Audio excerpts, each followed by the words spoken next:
ശവ്വാൽ പിറ കണ്ട് റമളാൻ പിരിഞ്ഞു. ഇന്ന് കൊണ്ടാടും ചെറിയ പെരുന്നാള്.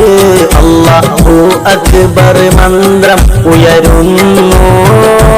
അത്തർ പൂശി പൂമക്കൾ ചമഞ്ഞു. ശവ്വാൽ പിറ കണ്ട് റമളാൻ പിരിഞ്ഞു. ഇന്ന് കൊണ്ടാടും ചെറിയ പെരുന്നാള്. അല്ലാഹു അക്ബർ മന്ത്രം ഉയരുന്നു. അത്തർ പൂശി പൂമക്കൾ ചമഞ്ഞു. പുത്തൻ പുടവ അണിഞ്ഞിതാ ചേലി. ഇതിൽ പോരീശ പാടിത മുഞ്ചിൽ. പുത്തൻ പുടവ അണിഞ്ഞിതാ ചേലി.